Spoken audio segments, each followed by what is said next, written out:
Hey guys, welcome. My name is Kelly and I have a sewing and embroidery business as well as a fabric business. Pretty new to YouTube, pretty new to a lot of stuff.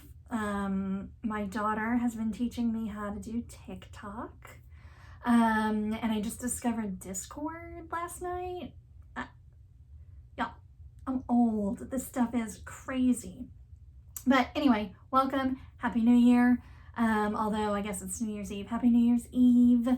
I don't know about you guys, but Christmas nearly broke me. It was really stressful, and so much of it was my fault. I didn't have the shipping problems that a lot of people were having. I know a lot of people couldn't get their orders to the customers, and I don't actually sell a lot online, which is a huge problem. We got to work on that. Most of my stuff is local, so I didn't have a whole lot of the shipping issues. There was a couple little snafus, but nothing major or devastating. But oh my god, like Christmas Eve, I'm getting, or I think it was 2 days before Christmas, people were dropping stuff off at my house, and it was like, hey, remember a month ago you said you could do this? Sorry, I'm just now getting it to you. So, lessons learned on my part. I mean, I think I've gotten much better at the whole saying no thing, but I need to get even more better. More better. Because it just kind of ruined Christmas. The whole COVID quarantine thing didn't affect us too much. We live just down the street from my parents, so they're pretty much in our bubble anyway, and we don't have any really extended family here. My husband's from New Zealand, so he doesn't have any family here or anywhere in driving distance. But we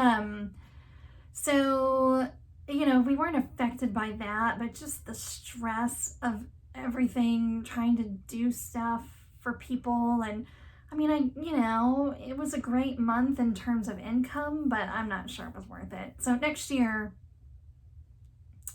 gonna make some changes. So speaking of which, it seems like everybody's doing like a vision board. So I have a pretty funny one I'm going to show you guys. I did just a quick little vision board. You can actually it's right there. It's that little sticky note. That's my vision board. Let me turn you around and show you. Well, actually, let me tell you the story first. So, do y'all watch Renee Christine? I'm obsessed with her, which if you knew me in real life, you would be really shocked about. It doesn't seem like she would be my cup of tea, but oh my gosh, I watch all of her stuff. And I think the information is really good. Anyway, she talks a lot about not making goals, but making plans, and I like that a lot. So I don't really know that I have any goals for 2021, but I have some plans. Like I said, I don't sell a whole lot online, don't sell a whole lot on Etsy, so I've got to change that. I don't know. I've been on Etsy since I think 2004. Some of you watching were in elementary school in 2004. If you weren't even born in 2004, don't tell me. So I mean, I've been on Etsy for a long time now. Granted, when I first started, I was only selling fabric. And then I took that store because I thought I was going to stop. Well, I did stop selling fabric for a while. And then I made that store into my embroidery store, and then started a new fabric Etsy. So it hasn't always been embroidery since 2004, but I've been at it a long time. And just have not, I can't crack the Etsy code. I took the Angela Jasmina course. Didn't seem to affect my sale, or no, it didn't affect my sales at all. Could be total user error on my part. So I'm going to go back and rewatch those. That's part of my plan. Go back and rewatch those, see what I'm missing in terms of tags and titles and all of that, because everybody says that's the thing. So work on that. But I've tried Etsy ads. I've tried Facebook ads. I know my stuff is cute. It's good quality stuff. I got a great machine. I mean, if you got the great machine and you know what you're doing, and I stock a lot of items, so my turnaround time is pretty quick. But man, it has been a hard nut to crack. So anyway, so I have some plans. Not sure what all those are yet. Maybe I'll write those down tonight or tomorrow and really think about them. But in terms of my vision board, that's also a Renee Christine thing. She talks a lot about just throwing spaghetti at the wall and seeing what happens. So there it is. That's my fancy vision board. That's what we're going to do this year. We are going to throw spaghetti at the wall and see what sticks and keep going with it, because again, you know, so many people are so successful on Etsy, and I'm not one of them. So I clearly have not thrown the right spaghetti at the wall. So I'm just going to keep trying stuff and seeing, you know, there's gotta be some code I haven't cracked yet. So that's my vision board. And today I'm just gonna do a quick random, I had this idea, and I want to see if it works. And so we're gonna do it together and see if it works. I'm not sure it does, but a friend of mine, well, she's actually my sister-in-law. My brother got married last year, and she has 2 adult children. And so now she's got grandbabies, 3 grandbaby girls, and then there's a new boy on the way. So technically my great nieces and nephews. And she wanted a blanket. I made one of those milestone blankets for 2 of the girls are twins. And I made one for the twins because I thought, well, she's gonna have a hard time finding one. Like, I wanted both their names on it. And the months, I guess, you know, they're both the same weeks and months and stuff, but I wanted there to be room for 2 babies. So I made her one. So then my sister-in-law requested one for the new baby. So I did it with sublimation. I didn't do a video on doing the actual blanket. I actually just bought the blanket at Ross because it was like $6. And I thought, yes, I could go and I could buy the fleece fabric and make it all happen, but $6, and it's super cute. It's got little elephants on it. So on the front, it's got, you know, the months, and then or the days, weeks, months, and so you put something over that, and then, I guess I could stand up, but his name, Milo, little baby Milo, and then just did some flowers, kind of modern flowers on the bottom. So it's nothing fancy, but again, the baby is the star, not the blanket. So you have to put something, you know, you need something circle or whatever to indicate while you're taking the picture. So I have these embroidery hoops, which if you, oh, my battery is dying. If you watch my other videos, I tried to do an ornament with one of these and it turned into a pillow because I made it too big.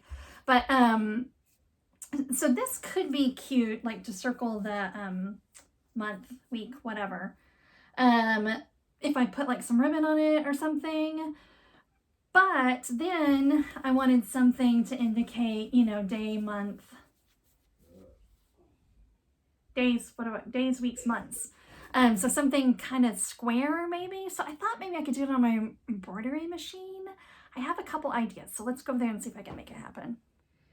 Here's just a bit of a better shot of what I'm talking about here. So, you know, like I said, most of you have seen these blankets, but you know, you would want something like, say the baby's 12 weeks old. You want something around the 12 and you want something around the weeks. So like this with a cute ribbon could go around here, but then I need something to go around weeks. So what I'm thinking is I can do something kind of almost like a patch. So, but I'm just gonna cut, this is like a really heavy stabilizer. I think I originally bought it to make a purse, but I never made a purse. So I use it for patches. I'm not really gonna do a patch because I'm just gonna kind of cut close to my satin stitch on this. But what I thought I could do is on my machine, there's shapes.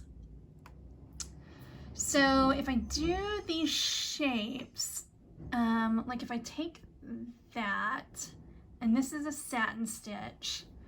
So I can kind of make this shape. You know, I'd have to do 2 of them. So let's set that. I didn't do a whole lot on the screen. Everything I do is on Embrilliance, and then I just load it into here.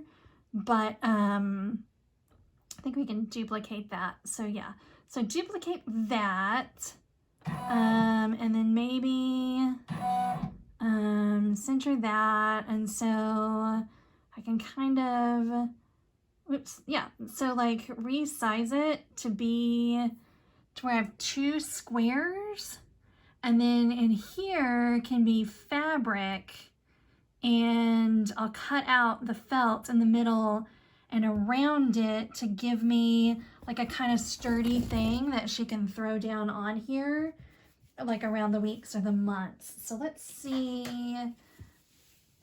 how big we can make it, or need to make it. So the longest one is the months, and it needs to be at least 4, the kind of the hole in the middle needs to be 4 inches by about 1.5. So let's see. So maybe what I'll do, let me actually delete this one, because I want to kind of pay attention to my size up here. So what I say, I've already forgotten. 2 by 4 maybe, but that's the inside. Now the satin stitch doesn't take up much. So that's 2 by 3. So we need it a little wider. Make it a little wider. Now we're at 2 1/4 by 4. So let's go up to 4.5, because again, we got to accommodate for the satin stitch a little bit. It's kind of hard to do this while looking at the camera. Yeah, so make this a little bit bigger. What did I say, 4.5? That's like 4.75. And 2 by, yeah, that looks good. So that can be our inside satin stitch. And then so we're gonna close that. Let's take this, oops, wait, we gotta go back to edit. And let's duplicate it. And we'll center that. And then we will size it and make it bigger. Because what I'm gonna do, again, I'm gonna do it kind of like an applique, so there'll be fabric in between the 2. Let's see, that's about 7. I mean, that looks like enough fabric would be showing to make it cute enough. Yeah, I think we'll go with that. Now, the only other thing I thought about was that I wanted to kind of stitch out like an applique. So I want to put my fabric down, which I think I'm going to use just like a navy blue polka dot.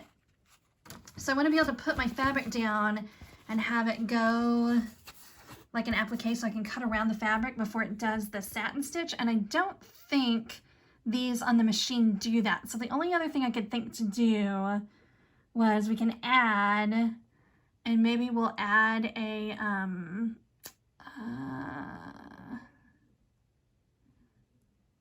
there's one that's identical, but it's just a, like a, it can be a tack down stitch. I'll have to reorder everything, I guess, to make those tack down stitches go first.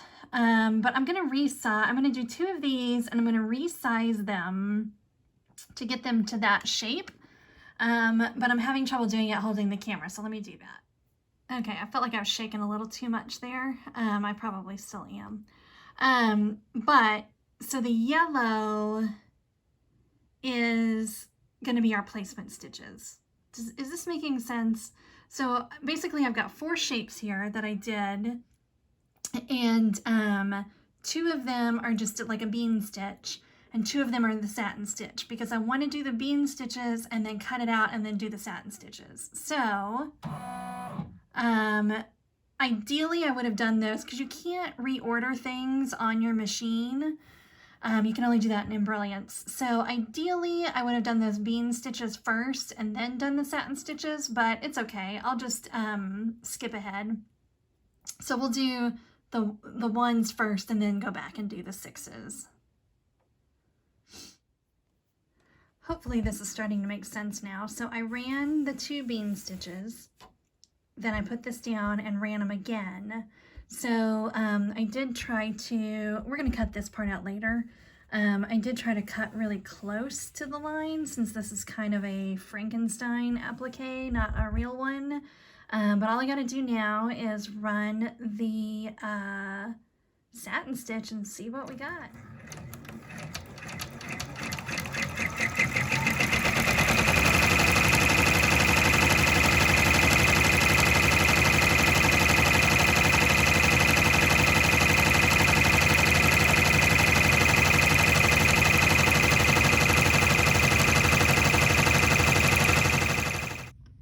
Okay, so the stitching is done, and I have to say, I'm pretty happy. I've never stitched out these shapes on my machine before, so I had no idea what to expect, but the satin stitch is really thick and it looks cute, and so I'm just gonna cut, I'm gonna leave like a 1/4 inch around here and cut as smooth as I can. I'm not trying to hide the white, I'm just gonna try to make it look neat. So let's get that done. Okay, I'm not gonna lie. It worked exactly how I wanted it to. So she'll have this and she can put it there. I think I like it so much, it turned out so well, that I think I'm gonna do the circle that way too, instead of using the embroidery hoop. I think, you know, this is so thin, it just, I don't know, it feels like it kind of can store better with the blanket than one of those hard embroidery hoops. So I'm thinking I might use this fabric for the circle, and maybe I'll do navy around. I just did this green because I was too lazy to find my navy thread, but on this one I'll probably do the navy, and then she'll be good to go. I'm not gonna lie, I kind of feel like a genius because that worked exactly how I wanted it to. All right, guys, that's it for today. Thank you so much for stopping by. Happy New Year to everyone. I'm really excited about this upcoming year. I feel like I'm making some good connections and really growing this community. So if you enjoyed this video, be sure to subscribe and hit the like button. And happy 2021, everyone.